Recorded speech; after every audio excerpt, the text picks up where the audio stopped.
Let's try it one more time. 3, 2. You didn't say one. You don't say one. You just hold up a finger. I'm joking. That's where the guy knows to go in at, is where the one's supposed to be. Welcome to Just Saying, a podcast produced by and recorded at Tri-State Worship Center. Now here are your hosts, Holly Schneider and Pastor Terry Wagner. Welcome to the Just Saying podcast, where we talk about real-world issues through The lens of Scripture. the lens of Scripture. Scripture. We are on part 2 of our discussion on abortion. Part deux, as Part the French say. deux. Dose. Dos. Do. And in our little broom closet, we have Pastor Terry. It's a recording studio. It's a recording studio, Holly. I'm sure it is. These walls were built specifically for sound. Duh. Pastor Terry, a.k.a. my padre. Yo, everyone. Also, the sound magician, Magic Tyler man. Staten. What up? Hey. Welcome. Welcome, Tyler. How's everybody doing? Thanks for having me. We're doing all right. I mean, I'm not sure when this episode will hit the airwaves, but our friends down in the southeast quadrant of the United States are really going through it, Having aren't a they? rough go. That is yeah. crazy. Yeah. We were in Tennessee. You were, and I was in Tennessee. I was Earlier. not in Tennessee. You were not.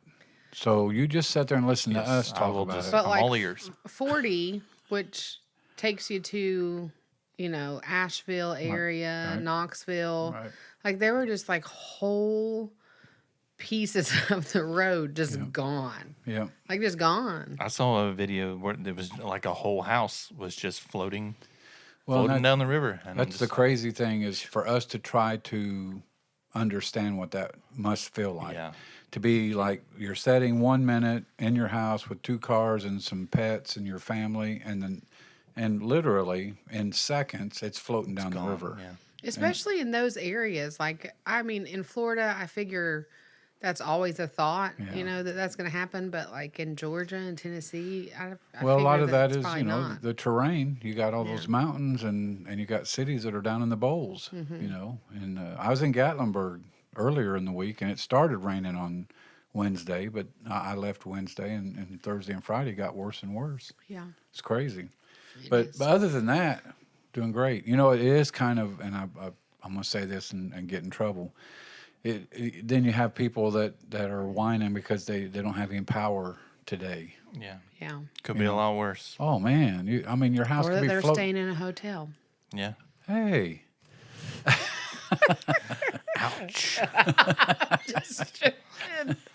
Tyler's having a little remodeling done at his house, and We only it's- have one bathroom. and it's so- caused them to vacate the premises. And oddly enough, I was having a conversation with my neighbor about said work being done, and then we did get on the topic of the storms that we had to go through and what they're going through down there in the south and southeast, and I said, yeah, it is kind of a wake up though. Like here I am complaining about. I hope this doesn't take Yeah. too much longer, but at the same time, it could be a lot worse. Yeah. So. Well, as my favorite preacher said in a sermon not too long ago, it's not about the storm; it's about who you meet in the storm. Let me guess. Was that you? Well, You're your favorite preacher? that's weird. He's got to have at least one fan. Yeah. Oh, don't even go there. At the end of this week, this particular week that we're in right Whatever now, week this may whatever be. week this ends up, No one knows. we have our annual ministers meeting for the denomination that we're connected with, and I don't know anybody in Ohio. I'm just in this church. You're And just a guy. That's Yeah. why I didn't want Ryan to usher. I was like, poor dad's going to be sitting there by himself. This no, little listen, old man. I'm used to it. And then they start voting for people, right? Vote for state council, and you got to get like 85 votes to to be nominated, and they have to read everybody's name and how many votes you got on the first go through, and then somebody will get up and say, motion to read the top 15 or whatever. But on that first one, it's always they go down, and I'm Wagner, which is going to be at the bottom of the list, and then it gets Terry Wagner 1, and everybody turns around and looks like, really? You voted for yourself? Really? Which I didn't. I don't do that. If any of my fellow laborers in Ohio were going to the ministers' meeting, I want you to know I do You not were not vote. that one I bus. don't vote for myself. I just don't. So anyway, well, how did we get there? Where you been? You're Timing. your biggest fan. Yes, I am my biggest fan. You're your favorite preacher. Better than might- being your own grandpa. I didn't say. I got a story there too, but we can't. We've got to move on. All right. So, abortion. That's a smooth transition. Yeah. What that Creative that even. segue was incredible. I know. You went to school for that? Yes. Wow.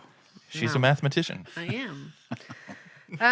So we talked a lot on the last episode about kind of how it started, what happened with Roe v. Wade, and what happened when it was overturned. We talked about all kinds of stuff. So have you had any feedback from that episode? Because it has already been released. I am surprised that I haven't heard from anybody. Maybe no one listens. Well, I think they do because we do have 5 reviews. Ooh, 5. But I do want to, at the very beginning here, walk something back that I said. I had a friend. He has passed away now. That was just a very learned person, educated, and he had told me about the Holocaust, the Jewish death camps, and the abortion issue in those camps. And I made that comment on the last episode that abortions were offered because of Jewish girls being impregnated by German guards, but the Jewish girls would refuse them. Well, I went back and dug into that a little bit. And while there was some that refused it, there was also some that accepted having an abortion. So I want to walk that comment back. It doesn't really change my views on abortion. I felt like maybe I misspoke on that, and I want to correct that right up front. That while they were offered, some Jewish girls did take them, but some didn't. And I didn't want to make it sound like none of them, like they refused any abortion because God's the author of life, and they were going to stick to that. So if someone heard that and kind of thought that odd, I apologize. So I walk it back. All right. Consider it walked back. Consider it walked back. So I guess my first question today Whatever day this is. whatever day it is, or night, or That's true. They could listen to afternoon. it in the morning while they're jogging. I know it's the day after yesterday It is. and the day before tomorrow. Oh boy, we're Yes. sounding like somebody in the political world that does a lot of word salad, if you know what I mean. Yesterday was the tomorrow that we were waiting for 3 days ago. And- Sorry. Oh no, I've gone cross-eyed again. Tyler, come back. Come back. My goodness. So one of the things that we did not talk about the last time, we kind of touched on it, but didn't really get into it in detail, is how can someone who professes to be a Christian be pro-choice?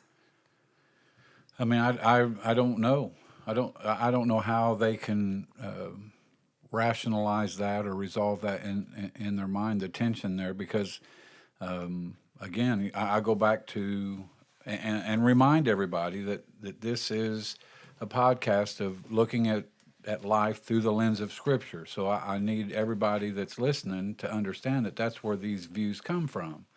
You know, my view is informed by the Bible, and you know, my Bible tells me that God is the author of life, that He's the one that decides when there's life, and He's the one that decides when there's not. And I don't think it's anybody's right to interfere with that. So I in my thinking, I don't know how anybody resolves that. Now, here's what some people might try to, leverage against that, and that is, well, there isn't any candidates that are completely 100% anti-abortion.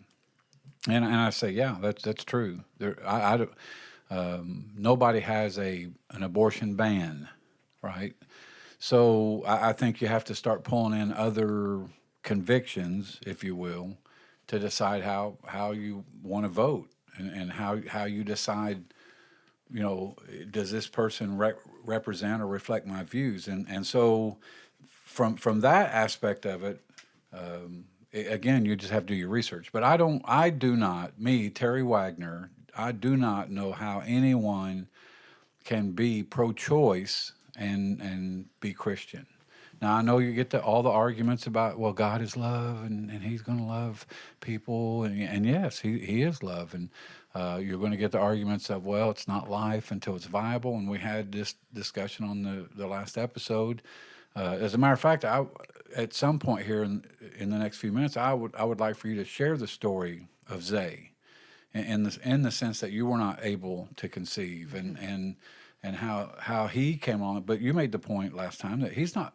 I mean, 7 years old, but he's not viable. He can't live on his own. If you and Ryan quit providing and loving him and protecting him, he's not gonna make it. And so that viability argument, it doesn't work either. So I think that if a person claims to, know Jesus, love Jesus, want to be the person that Jesus has called them to be, then they have to understand that Jesus said, "Suffer the little children come unto me."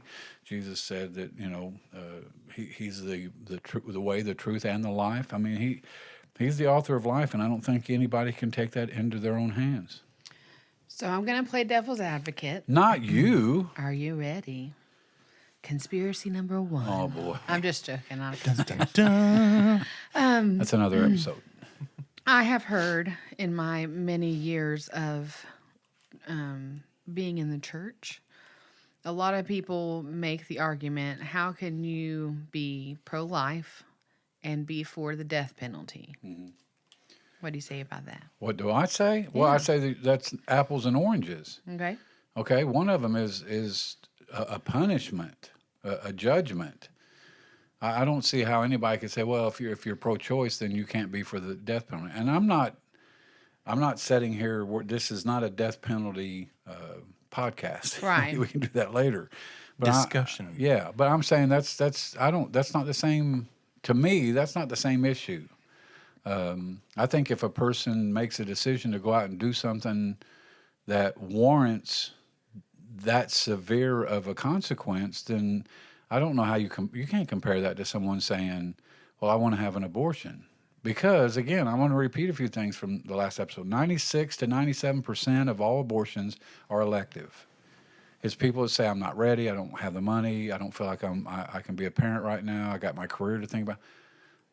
And the life of the mother and rape and incest, that's less than 4% of abortions. So I don't know how anybody can connect the dots there and say, well, if you're pro-choice, then you have to be anti-capital punishment. And I don't see that at all. It's two different issues. One of them is a consequence to your actions, and the other one is trying to get rid of what you think is a consequence to your action. Right. Right? I mean, that doesn't make sense to me. I agree with you. Well, that's great, Holly. Thank you. But I mean, some people would say, you're murdering these prisoners. Right. Well, I mean, not you personally, but right. Well, and I understand what they're saying. I get it that we are deciding in that case, if there's going to be life or not. But I don't know, and maybe this is me, doing the whole blame shifting thing. I'm not making that decision. The person who did the crime made the decision, right? And again, I know that some people will say, well, we don't always get it right. I don't know the guy's name that was just put to death, I think last week, and there was some question about DNA evidence and some other stuff. I get it that there's always that chance that we could get it wrong, but I don't. I listened to the last episode. I say again too often. I say like a lot. I need to quit doing that. It's a verbal pause, isn't it? Because you're just kind of like waiting to think what you're gonna. Now now I don't know what to say. I guess I could go back to. And again, I just don't see how anybody can tie the two together. It's two different issues, and like I said, a person who commits a crime that is at that level, that the punishment, the laws of the land are, some states, I think some states don't have the death penalty. Some Right. states do, which again, I think, oh man, I just said it again. Oh, you just said it again. No, I said it. It's catching in the room. That's probably where it belongs, is in the states. And so I don't see the connection there. It's apples and oranges, and I'll leave it at that.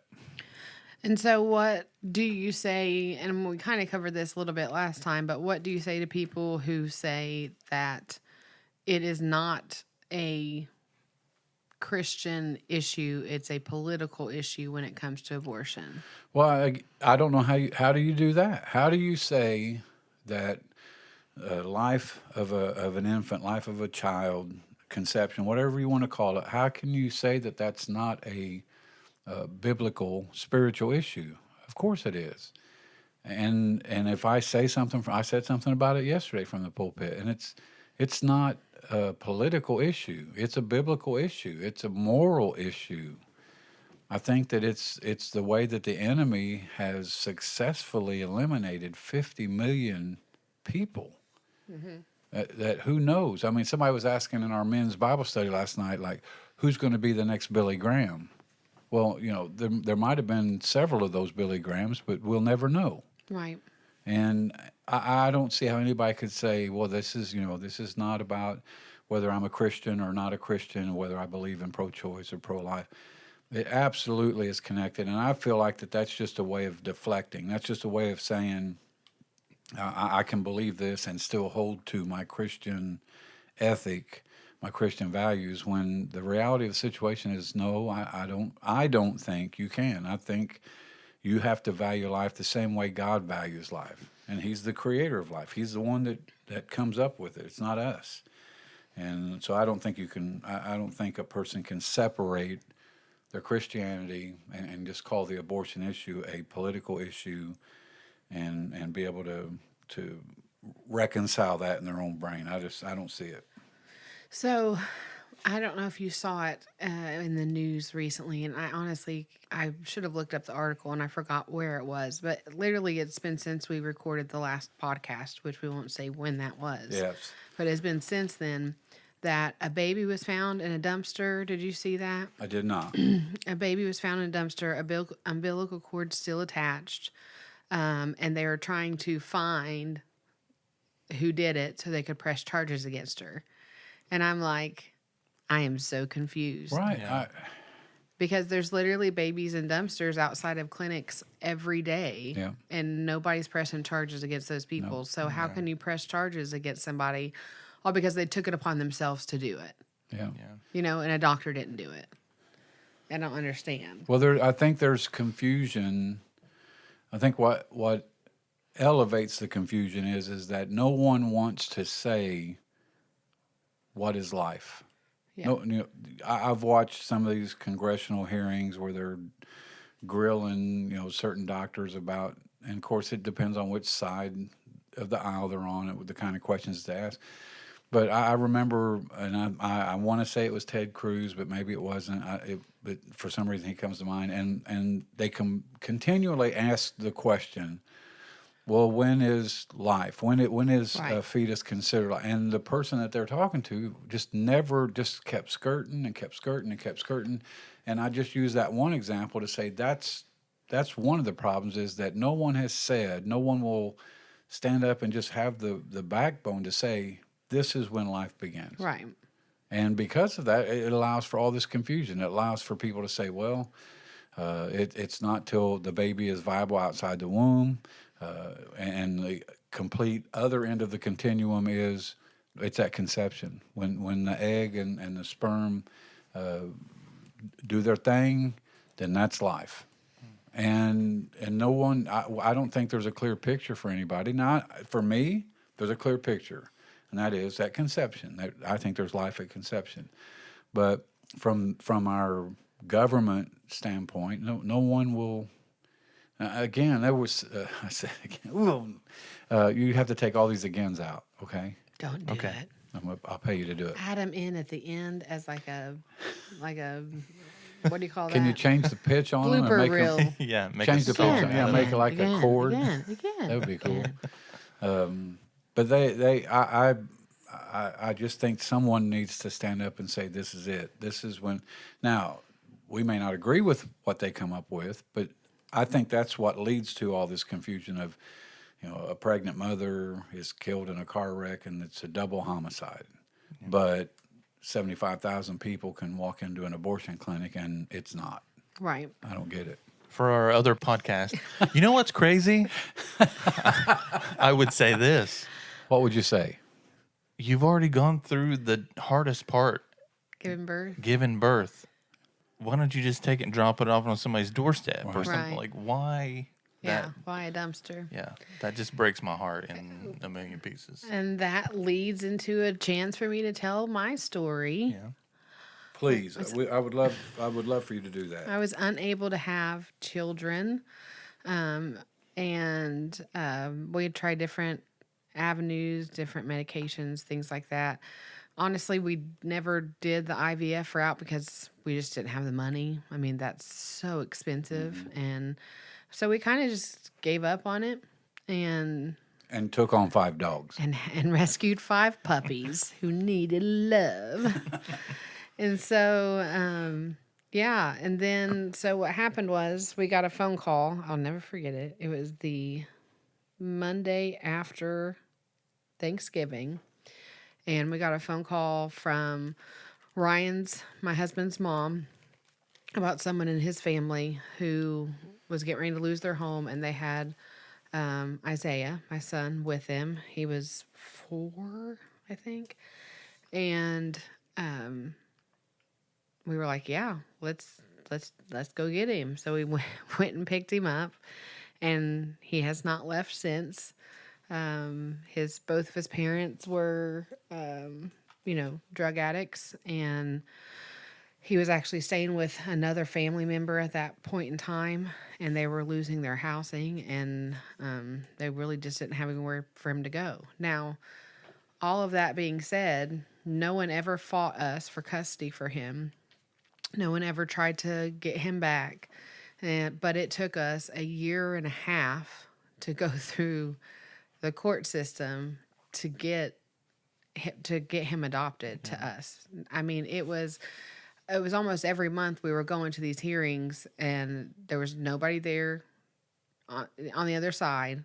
But they had to give them And every. you're like, why are we Yes. prolonging this? Why are we doing this? But they had to give them every single opportunity they could to try and to get him back. And so finally we went through, we went through this whole process, and then we got a date where we were supposed to have the adoption. We scheduled the adoption party, all this wonderful stuff. And then they call us literally an hour before we're supposed to be there and tell us that because we live in Ohio, now even though everything we've done is through West Virginia because that's where he was living, but because we live in Ohio, his adoption has to be done in Ohio. So then we had to turn around, find another lawyer, go all through this other stuff. So it took us a really, really long time. But this kid is amazing. I mean, he's just a wonderful, well-behaved child who is so thankful for everything that he has because he knows what it feels like to be abandoned, to not be loved, to be, last one, to be looked after and cared for. And he is just a wonderful, wonderful kid. And I know that we're not the only people in the world who are infertile, we're not able to have kids. And so and that's another thing that I think frustrates me about this whole thing is they do make, like, our situation was a little bit different than traditional adoption, but it is difficult to even adopt anymore. And they want you to go through the foster system, and they want you to go through this and go through that. And so, like, literally just to do a clean, like, open, just like go to an adoption agency, you have to jump through so many hoops. And that, I just feel like everybody's easy answer is, let's just have an abortion so I don't have to deal with any of that, because they make it so difficult. And it's sad. It's just, it frustrates me. It makes me mad. It makes me mad when I see, I don't know. I shouldn't say that. Never mind. Well, I don't know if you can do that. It's not like, guess what? Never mind. It makes me... Too late. You already started it. It You gotta upsets finish. me when people, it is so prominent. The amount of deaths of infants and children and kids getting killed and sexually abused and murdered here lately. Like, I feel like it's every single day. Like, there was a story of a mom in Florida who, her teenage daughter was sexually molested by her mom's boyfriend and murdered by her mom's boyfriend. And then come to find out they shared a bed. And the mom's sitting there saying that she didn't know it was happening. Wow. Like, why do these people get to have children? Like, that just blows my mind. And I mean, even in our area, there are infants that have been killed and heroin overdoses and getting a hold of fentanyl and all of that stuff. And you're just like, as a Christian, it's really hard to not get frustrated. Like, God, here we were in ministry serving you, and we couldn't have a kid, but yet these people who are not caring for their children are having them.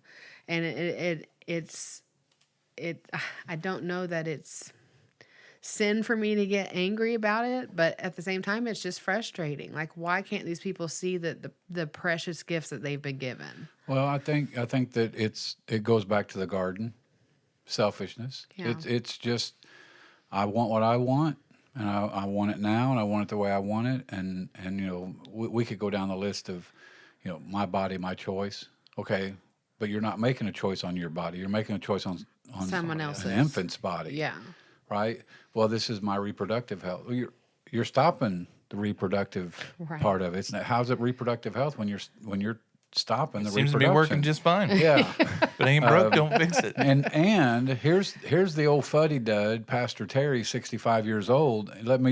No one's talking about abstinence. Right. You want to prevent this? Let's have sex in the bounds of marriage then. Yeah.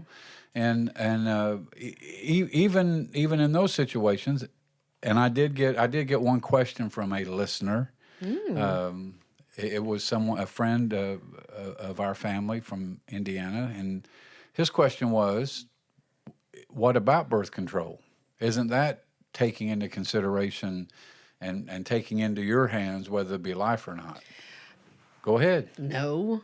Okay. Because, I'm not going to say who, but we literally have a child in our family. Yeah. One of your grandchildren was conceived on birth control. Yeah. Like, So was I. You were, see? Yeah.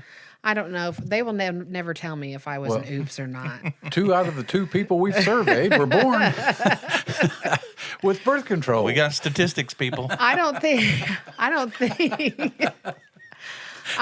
that is, because I think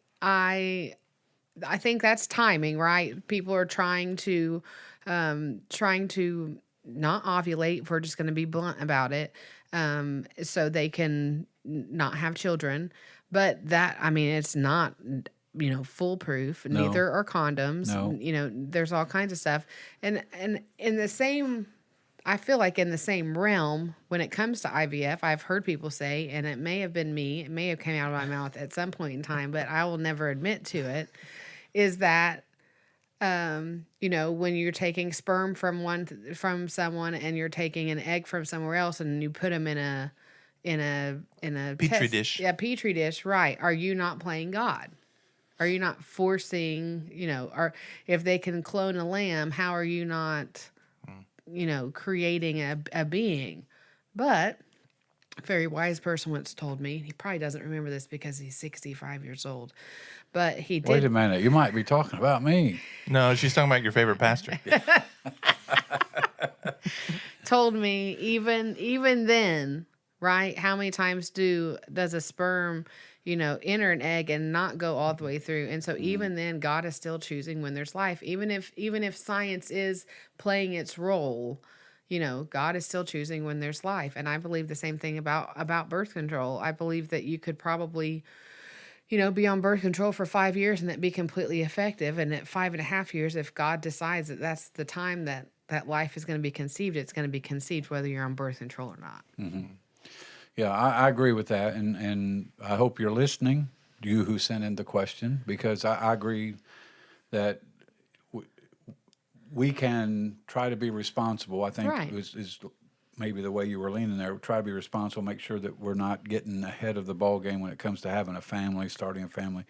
But even in that, you're still not in control. Right. You think you are, but you're not. I mean, there's so many things that I'm not going to get into a medical discussion, but there's so many things that conflict with being on birth control, literally being on an antibiotic. I mean, there's just so many things that you skip one pill and that could be it. So I don't feel like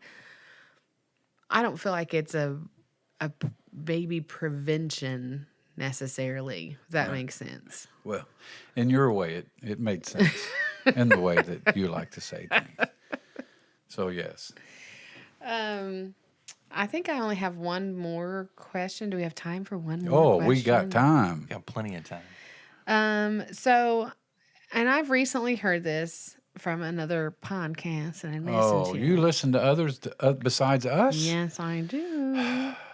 And they were talking about how abortion, this might be a little crazy for you, I don't know, Oh, boy. how abortion is demonic. That from the Old Testament and from Baal, which was the sacrifices for Baal, or Baal as they called him. I think Molech was one of those guys, Yes, too. Baal and Molech, how the sacrifice for them was babies. And that then there was another god, is Asherah, who was a sex goddess. And so they would make sacrifices to the sex goddess, which of course was sex, that would result in the babies, and then sacrifice the babies to Baal.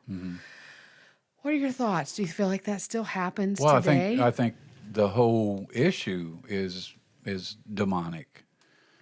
It was birthed out of deception. I mean, we talked about it on the last episode about the lady who was Roe and how deceiving that whole thing was. Right. She never even had an abortion. She ended up Right. having the child. She never Right. went to any of the court cases. All the things Right. that we talked about. I have a few quotes I want to read from one of the initial doctors that was providing. Matter of fact, by his own admission, he performed 75,000 abortions himself.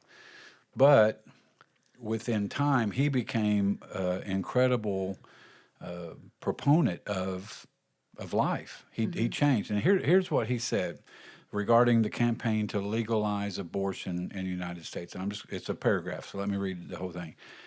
Quote, he said, "We fed the public a line of deceit, dishonesty, a fabrication of statistics and figures. We succeeded in breaking down the laws limiting abortions because the time was right and the news media cooperated. We sensationalized the effects of illegal abortions and fabricated polls which indicated that 85% of the public favored unrestricted abortion when we knew at the time it was only 5%. So again, what I'm trying to say is that the whole movement is birthed in deceit, and that's not God. Right. That's not God. He went on to say, we unashamedly lied, and yet our statements were quoted by the media as though they had been written in law. And so there's really a collusion of people, right?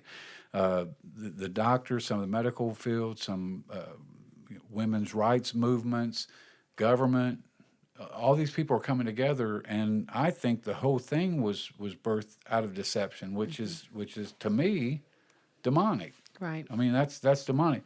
And then the harsh conviction that I feel now is in another paragraph where he said there was only silence from the opposition. Right. Nobody. I think what happened was the church thought this will never be the law of the land, Right. and so they didn't really. We think that a lot, right? Unfortunately, They're never going to put Yeah, they'll litter never do it. boxes in Yeah, a bathroom right. for a Yeah. kid who thinks they're a They're cat. never going to put, let guys go into girls' bathrooms. I mean, we fed a line of deceit, of dishonesty, and fabrication statistics, which is what I read. We coddled, caressed, and stroked the press. We were calling ourselves pro-abortionists and pro-choice. In fact, we were abortifiers, those who like abortion. He said, let me digress and speak for a moment on the question of pro-choice, as they euphemistically call themselves now. We're pro-choice, or the abortion movement's pro-choice. I reject that phrase, that euphemism. It's misleading, it's dishonest, and it applies that in the issue of abortion that there is an ethical choice whether to have an abortion or whether not to have an abortion. And of course, he says, abortion is not an ethical choice. Right. It's not ethical. It's not biblical. It's not spiritual. There's nothing godly about that. I'm going to go out on a limb here. Why is it that she always goes out on the limb? How come nobody else gets to go out on the limb? It's my nameplate. It says Holly. Oh, Her okay. who goes out on a limb and believes in conspiracies. At Cracker Barrel, it says that. Life, right? God said that we were made in His image. His image, right? So to me, like, and this might be simple and it might be complicated and it might be wrong, but this is how I think about it. Well, bring it. When we kill life, when we kill babies, when we kill anybody, any type of murder, when we are taking someone's life, I feel like the enemy is winning because he is killing the image of Christ. Yes, absolutely. And God alone is the one who confers life. Right. And again, it goes back to what you just quoted. In the beginning, God created and He made us in His image and after His likeness. And therefore, we're responsible to God to care for physical life. Yeah. Not just our own, but the life of others. Yeah. And so I think that is a clarion call to the Christian community that we need to stand up. And I know that at least some of the reasons why people want is that, they don't want to. I actually asked a local pastor. We're getting ready. I don't know when this episode will hit, but the first Sunday in October is Life Chain, which is a silent protest for life, and we will participate in it. We'll go down to a town locally, and we'll stand on the side of the road with a sign. We don't say nothing. We don't yell at people. We just stand there with a sign saying, God loves you. Abortion is wrong. You can be forgiven. All those things. And I asked a local pastor. I was like, how can I get you guys involved in this? And their response was, we don't really get involved in issues like that.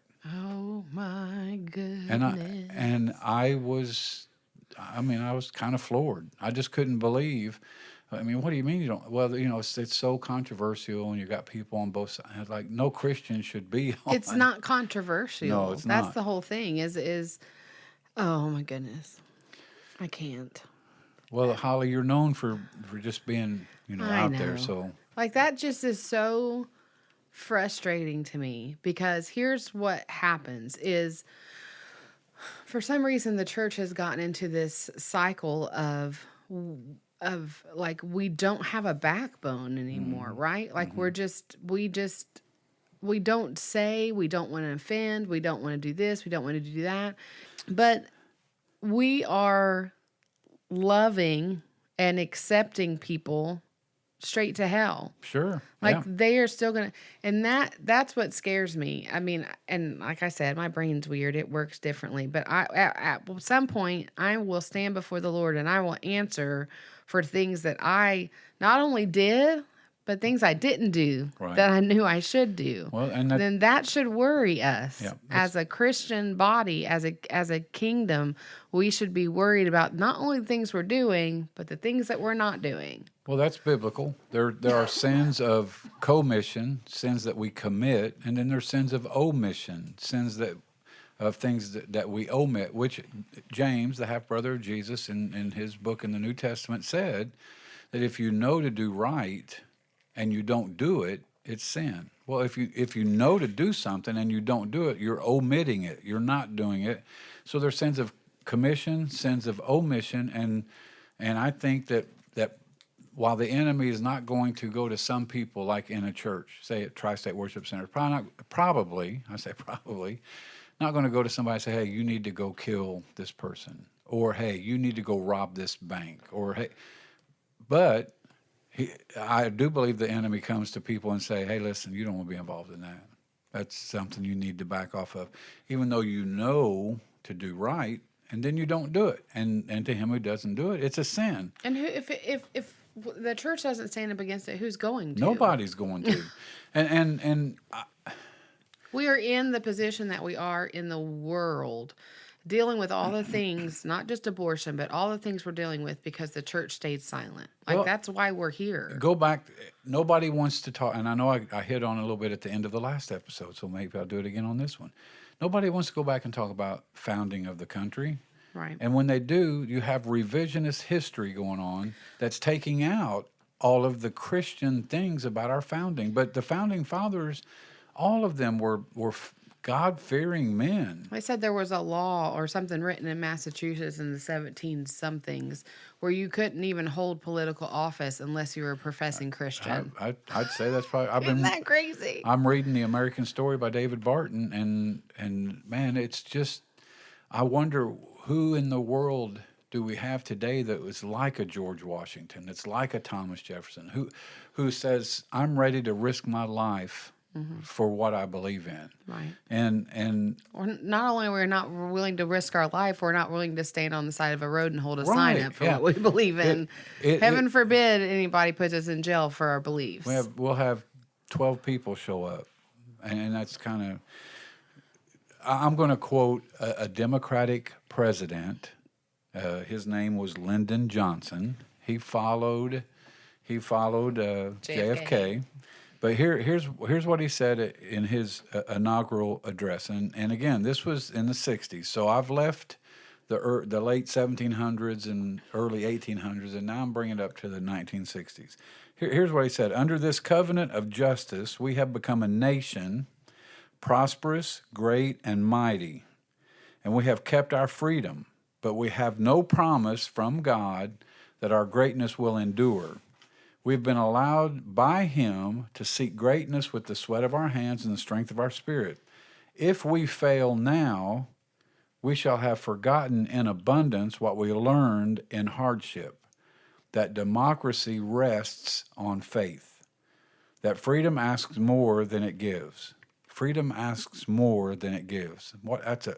I've never read that address from him, but what a powerful statement. Freedom asks more than it gives. And that the judgment of God is harshest on those who are most favored. I think that the number one problem in our world, not just in our country, but specifically in our country, is we've left God out of the picture. Mm-hmm.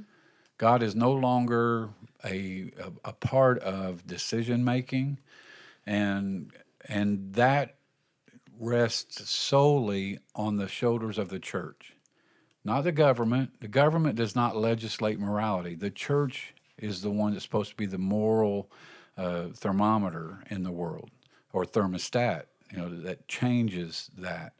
And I think, take the abortion issue, take some of the other things that, gender identification and all the other things that are going on. We have removed God out of the picture, and we've just decided we want what we want.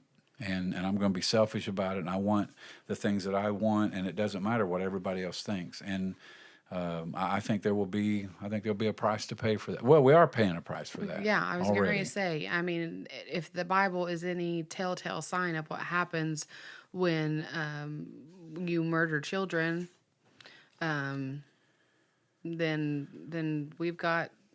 we should be worried. Absolutely, absolutely. And so I feel that I want to strongly say that I believe a Christian ought to reflect Christ, and that reflection includes guarding life and guarding the image of God, which we are all made in. There's not a set of eyeballs that we see that is not made in the image of God. Some of them have left their path and have left their what God ordained for them. They've messed it up, and there's always a way back. But we are all children of God. We were all created in the image of God, and because of that, I think we have to protect that image, and that includes being in favor of life and opposing anything that's opposite of that. And when it comes to voting, there's not anybody that's completely 100% anti-abortion, but you need to make sure that the candidates for whatever office that you're voting for at least reflect more closely what you believe than just what it might benefit your pocketbook or what it might benefit, and stuff that is being promised. We just need to be careful. We need to check those things that of the candidates that we're going to vote for. I'll just leave it at that.